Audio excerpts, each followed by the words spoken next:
G'day mates, it's Busta here, and I would like to give Feels a big shout out for sponsoring this episode. So, do you experience stress or have anxiety or chronic pain or have trouble sleeping at least once a week? Well, you're definitely not alone. Many of us do.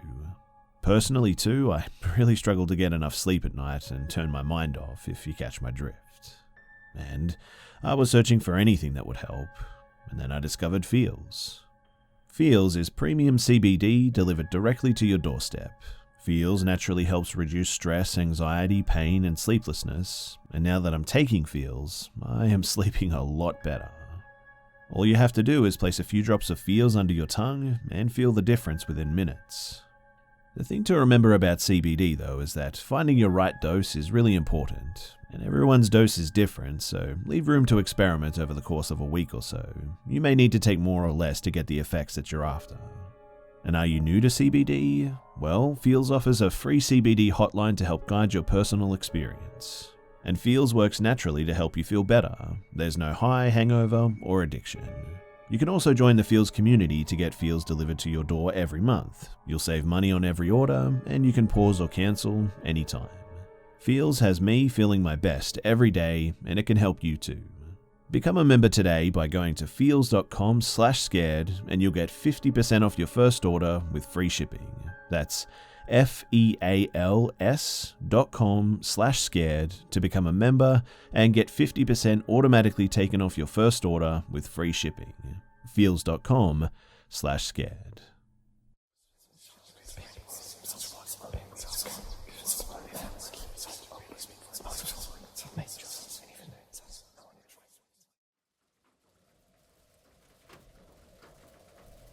It was the summer right after I graduated from high school. A good friend and I decided to try our hand at camping. We grew up in the greater Los Angeles area, so our knowledge of the great outdoors was nothing beyond the couple of years that we had in Cub Scouts of America when we were in elementary school. In other words, we had almost no idea what we were doing. But we packed a tent, a couple of sleeping bags, supplies, etc., and headed off in his car. Note well too that I grew up in the 80s, so this is a time before the wide prevalence of cell phones and the existence of other portable and digital devices. But we drove north on the 395 for about 6 hours, and then headed westward into the mountains in the area of Inyo Canyon. The first mistake too was that we actually didn't plan on which place to camp, but we just played it by ear, i.e. like fools. The second mistake, we left in mid-afternoon, and it was pitch black darkness when we arrived in the general area. We had driven off the main road and onto a dirt road in order to find a spot to camp. The dust from driving on the dirt road overwhelmed the headlight high beams when we finally decided to pull over and set up camp. It was around 11:30 around this time, and we were exhausted and definitely famished. Any place was a good spot to camp for us, given our only reason to do so at that point was our hunger and exhaustion. Third mistake, we forgot to bring flashlights. We only had BIC lighters for our cigarettes, and that was it. But we tried to set up the camp using our lighters and the headlights of the car, which was parked about 10 to 15 feet away. The wind was blowing, so the lighter constantly went out after a few seconds, either directly because of the wind, or indirectly because the wind would push the flame into our thumb. Clearly, we were being complete idiots. But eventually, we finally finished setting up the tent, but at that point I was just too tired to even eat. My friend eventually managed to make some instant ramen. We smoked a cigarette in the car, and then we just crashed out in the tent. But we awoke to a very cold morning. It must have been around 5:30, and immediately upon exiting the tent, we realized that we were camped at the entrance of a hiking trail. There were at least 2 no camping signs in visible distance from us, so we quickly dismantled the tent, cleaned up, and we cleared out. That morning, we ended up buying some cheap flashlights and a nice hot meal in a very small town. If I'm being honest though, it wasn't really a town, but more like a few storefronts and shops on a main road, about the length of an average city block. We went into some office, though I don't really recall exactly what it was. It might have been a park ranger station or the office headquarters for a campground. In any case, we found and reserved a site for that night. The campground was basically like a large circle with campsites along its outer circumference, with each campsite being about 50 yards from its neighbour. In the middle of the circle was a common bathroom and a shower. We circled around it once, and I think we saw one family that was all set up with a tent and a camper. We found our spot and we set up camp, which was quite far from it. And that night was when we had our creepy encounter. So, my friend and I were laying in the tent, just shining our flashlights upwards and chatting. Our new flashlights eventually gave out. Yes, they were broken. Our fire pit was about 6 feet from the opening of our tent, and it was just a sort of glowing ember by this point. We probably should have completely put it out, I know, and we probably shouldn't have had the tent so close. But in any case, there we were, just sort of chatting away and having a good time. My friend began to be distracted with his foot, and after the third or fourth time, he got up to check his foot. I asked him what was wrong, and he told me that something is tapping his foot from outside of the tent. His foot was against the side of the tent, so from the outside you would have been able to see a bulge in the tent side where his foot was. It was as if pebbles were being thrown at his foot through the tent or something. Look, man, there it is again. What the heck? Each time it happened, there was a sound like pebbles or a light tap. We sort of laughed it off, assuming that it was a twig or a grass moving in the wind, or perhaps a loose strap on the outside of the tent. I don't recall exactly how it happened at first, but I do remember we suddenly became silent at the same time, because a sound came to be audible to both of us. Footsteps, slowly moving towards our tent. We wondered if it was a bear or some other non-human animal, but it seemed distinctly bipedal. They were very slow and measured, like a step every 2 seconds. I finally said in a whisper, "Someone's coming." My friend didn't move. His face had an expression of fear. At some point, my friend bolted up and said, "Screw this." He grabbed his pipe, stuffed it full of pot, and took the biggest, deepest drag that I've ever seen a person take. About a minute or two later, he was out. Weed isn't really my thing, so I was alone in the tent as far as conscious bodies are concerned. I was sitting up at this point, and I had taken out the only weapon that I had, a Swiss Army pocket knife. I took out the big and the small blades, as well as the ice pick in the middle, and held it like some ridiculous melee weapon. I could see the glowing embers in the fire pit through the sheer nylon material of our tent, and I was able to roughly but barely discern some of the rocks around it. I watched and listened intently. The footsteps came closer and at the same slow pace. With each step, I could hear the dirt and the rocks underfoot crunching and grinding. At some point it was clear to me too that whoever it was standing between the tent and the fire pit, because my fuzzy line of sight to the burning embers through the nylon tent became obscured by something outside of it. The footsteps stopped right at the front of the tent, about 6 to 8 inches from the entrance of the tent. It was silent for about 1 minute, and then I heard a click. At exactly the same time, I clearly saw through the nylon tent wall a flashlight turn on. I was able to see not just the flashlight though, but the outline of the hand holding it. The flashlight was shining on the zipper entrance into the tent, just inches from the zipper, and the blood instantly drained out of my head and my palms became dripping in sweat. I yelled, "Who's there?" There was some fear in my voice, but it was mostly aggressive in tone. Whoever it was, the person immediately turned off their flashlight. I didn't move, but neither did they. The person just stood there inches from the tent's only entrance.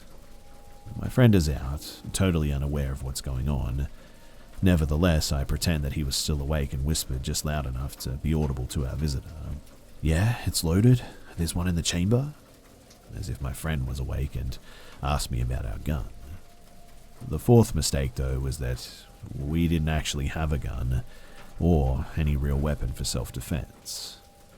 It felt like an eternity too, but after sitting still for at least 10 minutes, I heard feet slowly turning in the dirt and slowly walking away from the tent.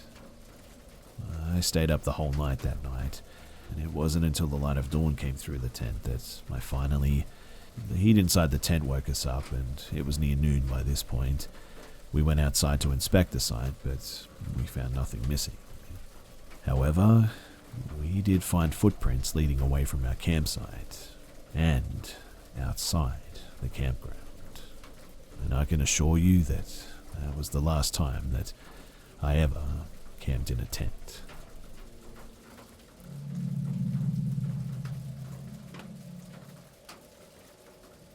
It was an October night at about 9 p.m. and I had spent a long day working as a hostess at a restaurant. One of my friends had asked me to help them out with getting a lot of liquor for a party that was being thrown. Because I didn't really have time to get it all in one shopping trip, I went to 3 different liquor stores in a matter of 3 days, one each day. I ended up spending $180 on the liquor altogether. They said that they would pay me after I got it because they had no idea how much all of it would cost and that they would even add a tip, which I was fine with. At the first liquor store that I went to, I hauled out the rest of the order to my car, and this liquor store is in a very suburban area, so I felt completely safe and I'd been there countless times. As I'm putting the liquor into my trunk of my used cop car, I see out of the corner of my eye 2 men looking around and walking towards me. I act like I don't see them and mind my business, but keep my peripheral gaze on them because I never fully let my guard down. "Hey, could you give me a ride home?" one of the men asked in a black hoodie. I said, "I'm actually very busy tonight and I have stuff that I gotta do when I get home." Trying to be as nice as I can, I add, "There's a light rail just over there though, and it's also where buses circulate." He came back at me with, "Well, I don't really know where I'm going." So I told him, "Yeah, there's some maps over there by the light rail to show you its path." He just looks at me with his friend, and then they pull up bandanas over their faces, only revealing their eyes, and he pulls up his shirt, which reveals a gun in his waistband. I'm so stunned that I can't respond. All that's going through my head is, oh my goodness, my parents are going to kill me for getting this car stolen. Eventually his friend says, "I don't think she thinks we're serious, man. Put the gun to her head." He put the gun to my head, and this wave of shock hit my body, and it just doesn't feel real. A couple of seconds pass, and my brain sort of starts functioning again, and I hand over my keys. As they're trying to figure out how to get into my car, I just kind of stand there frozen, not able to comprehend that my car is being stolen by these men for 10 seconds. They take a good 30 seconds to figure out how to turn the car on and learn the controls, and while that's happening, I'm just standing still as a rock because I'm thinking that they're about to shoot me if I started to run, but then my mind tells me to run because they could take me with them and hold me hostage or God knows what. I was holding my purse, which had my whole life in it, and I know it wasn't a good idea to do this, but it was so convenient. It had all my medications, money, and everyday things that I need while I'm doing stuff. I was trying my best to keep it out of sight in the back of me. All of these thoughts are rushing through my head for the next 20 seconds when, all of a sudden, another man runs out of the store as the car is driving away and he hops into the back of it. While I watch them drive away quickly, I slowly walk towards the liquor store, and as soon as they're out of my sight, I start running to tell the liquor store employees about the incident while my body was shaking. I tell the store manager, lock the door, my car was just stolen at gunpoint. This man then has the audacity to ask me, what if we have customers? The employee, freaking out, runs towards the door to lock it, yelling, "Oh my goodness, what? This never happens here, this is crazy. What happened exactly?" I try to tell her while my body was shaking, my voice was shaking, and I start tearing up because of the shock. And as I'm telling her this, she picks up the phone and she tells me to call the police right away. The police come in less than a minute, and I give them my statement. The man that I told the story to says, "Yeah, this sort of thing happens a lot, unfortunately, and it's very rare that we find whoever's done it. It's hard to determine what will happen to your car as well. We'll just have to wait and see." Which makes me feel so much better about everything. I tried calling my mum, father, and brother. No one picked up as I cried. I laughed a little bit because, of course, this type of thing would only happen to me. Although he had work early in the morning, I called my boyfriend because I didn't want to ride home in a police car. I needed to be with someone that I knew and could talk to about this with. When he picked up, he'd been asleep and got annoyed with me at first, but then I explained the gist of what had happened so I'd be able to explain and go more in depth in person. In the end, he didn't actually come in time, so I got driven home by the cops and he met me at my house. Shortly after we got to my house, my parents got home and were in shock hearing about what had happened. We all sat around and talked about it until my boyfriend had to go home to get a proper amount of sleep. The next day, I decided that I had to drop my class that I wasn't doing well in to begin with because there was no way that I was bouncing back after that.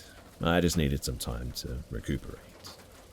I told my friend about all the liquor that was stolen, and by that I mean all $180 worth of liquor was stolen. And they told me that they felt so bad that they put me through that, and I just told them, look, it's not your fault, but I just spent $180 of my own money for you guys, and as long as you pay me back for it, I'll be fine. There was a good amount of people that were chipping into this party, and some of them didn't even want to give me money because they believed it wasn't their fault that I was dumb enough to get my car stolen, so why even give me money for liquor that I didn't have? Eventually, they scraped up the money, though, and they paid me back a couple of days later. 5 days later, they found my car ditched on the side of the road in the city. I had my car thoroughly cleaned after the incident, and I picked it up. And when I got my car back, I realized pretty quickly that these men had stolen everything, even my expensive textbooks that I'd left in my car for school that I was going to return. I pushed down all my emotions for so long that a week later, I kind of had an emotional breakdown, and I still am not the same after this whole event.